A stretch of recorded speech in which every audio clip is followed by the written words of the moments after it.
Cecília Benevides de Carvalho Meireles nasceu em 7 de novembro de 1901, na Tijuca, Rio de Janeiro.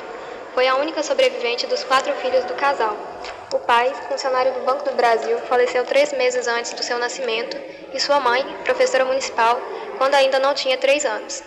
A partir de então, foi criada por sua avó, Dona Jacinta Garcia Benevides.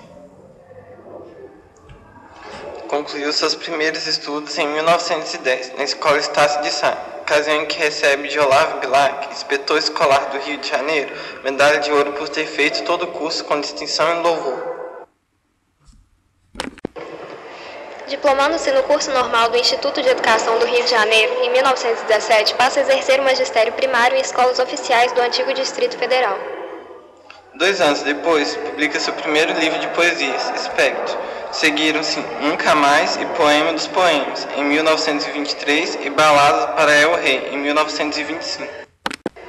Casa-se em 1922 com o pintor português Fernando Correia Dias, com quem tem 3 filhas, Maria Elvira, Maria Matilde e Maria Fernanda. Esta última artista teatral consagrada. Suas filhas lhe dão 5 netos. Publica, em Lisboa, o ensaio Espírito Vitorioso, uma apologia ao simbolismo.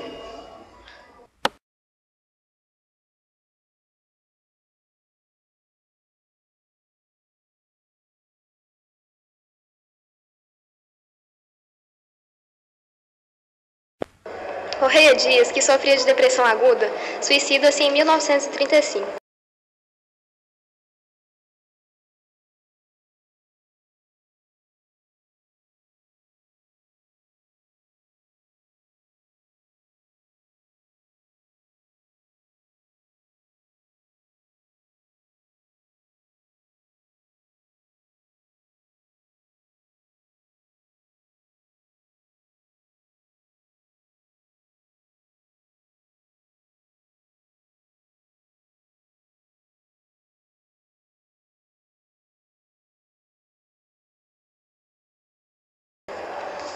Cecília casa-se, em 1940, com o professor e engenheiro agrônomo Heitor Vinícius da Silveira Grilo. De 1930 a 1931, mantém no Diário de Notícias uma página diária sobre problemas da educação. Em 1974, organiza a primeira biblioteca infantil do Rio de Janeiro, ao dirigir o Centro Infantil, que funcionou durante 4 anos no antigo Pavilhão Morisco, no bairro de Botafogo. Profere, em Lisboa e Coimbra, conferências sobre literatura brasileira. De 1935 a 1938, leciona literatura luso-brasileira e de técnica e crítica literária na Universidade do Distrito Federal. Publica, em Lisboa, o ensaio Batuque, Samba e Macumba, com ilustrações de sua autoria.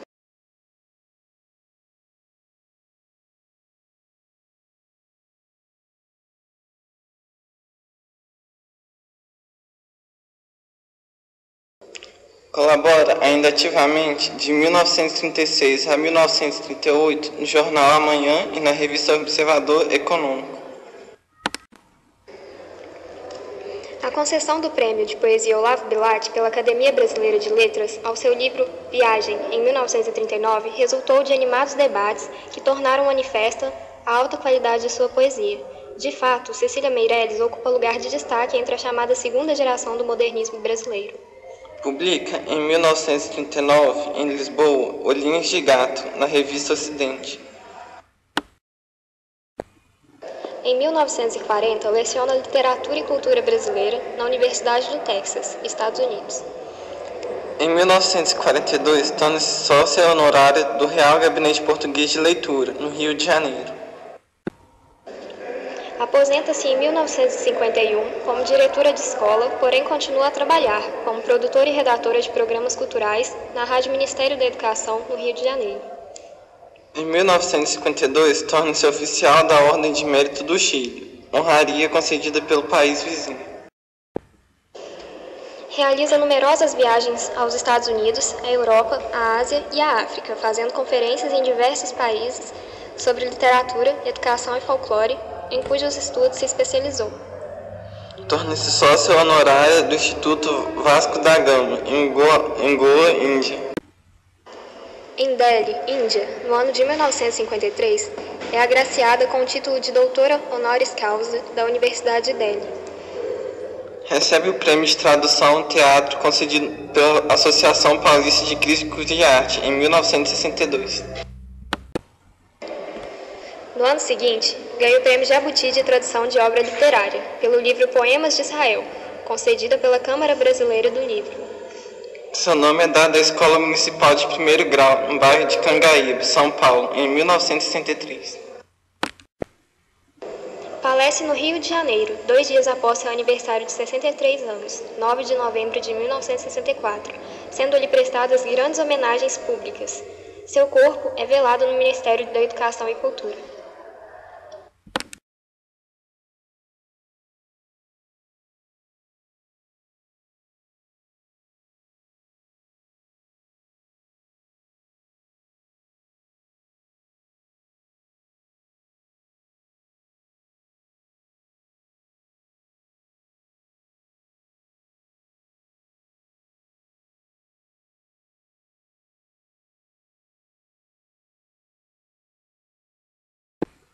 Recebe, ainda em 1964, o Prêmio Jabuti de Poesia, pelo livro Solombra, concedido pela Câmara Brasileira do Livro.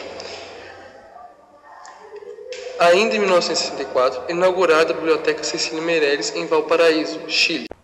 Em 1965, é agraciada com o Prêmio Machado de Assis, pelo conjunto de sua obra, concedido pela Academia de Letras. O governo do então Estado da Guanabara denomina Sala Cecília Meirelles o Grande Salão de Concertos e Conferências de Largo da Lapa, na cidade do Rio de Janeiro. Em São Paulo, torna-se nome de rua no Jardim do Japão. Em 1974, seu nome é dado a uma escola municipal de educação infantil, no Jardim 9 de Julho, bairro de São Mateus, em São Paulo. Uma cédula de 100 cruzados novos com efígie de Cecília Meirelles é lançada pelo Banco Central do Brasil, no Rio de Janeiro, em 1989. Em 1991, o nome da escritora é dado à Biblioteca Infanto Juvenil no bairro Alto da Lapa, em São Paulo. O governo federal, por decreto, instituiu o ano de 2001 como o Ano da Literatura Brasileira, em comemoração ao sesquicentenário de nascimento do escritor Silvio Romero e ao centenário de nascimento de Cecília Meirelles, Murilo Mendes e José Lins do Rego.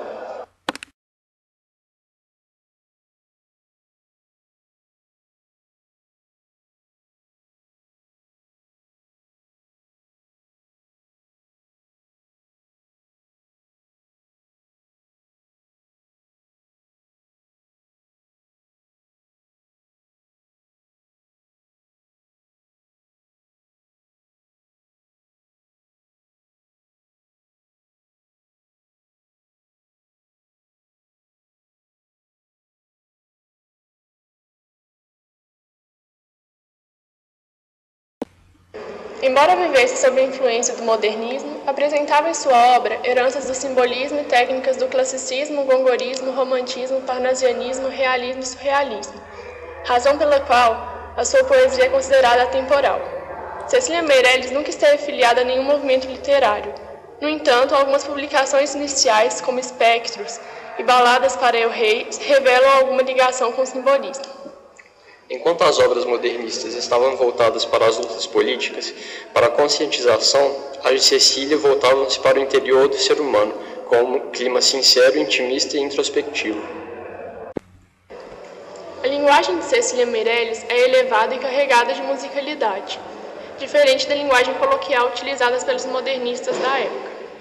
A musicalidade é uma característica muito importante de suas obras, tornando-se muitas vezes mais importante que o sentido dos versos. Seus poemas são repletos de sinestesias e envoltos em um universo muitas vezes de sonho, de fantasia e às vezes de solidão.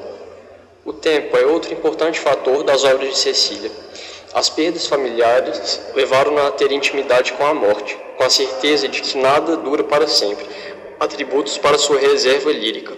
Das perdas tão precoces fica-lhe a consciência do efêmero, o desejo de buscar algo irrevelado e distante, o sonho.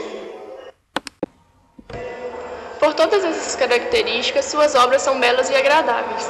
Além disso, ela foi responsável por popularizar uma literatura intimista e introspectiva, que se tornaria uma marca da literatura feminina, representada também por Clarice Lispector. Sua poesia, traduzida para diversos idiomas e musicada, foi assim julgada pelo crítico Paulo Ronay. Considero o lirismo de Cecília Meirelles o mais elevado da moderna poesia de língua portuguesa. Nenhum outro poeta iguala o seu desprendimento, a sua fluidez, o seu poder transfigurador, a sua simplicidade e seu preciosismo, porque Cecília, só ela, se acerca da nossa poesia primitiva e do nosso lirismo espontâneo. A poesia de Cecília Meirelles é uma das mais puras, belas e válidas manifestações da literatura contemporânea.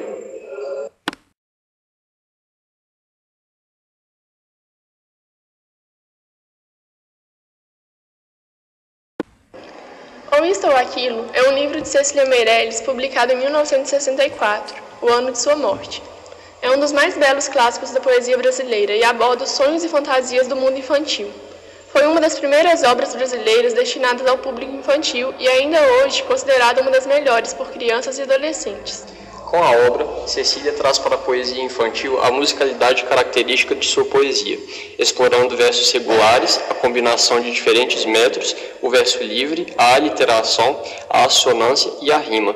Os poemas não ficam restritos à leitura infantil, permitindo diferentes níveis de leitura.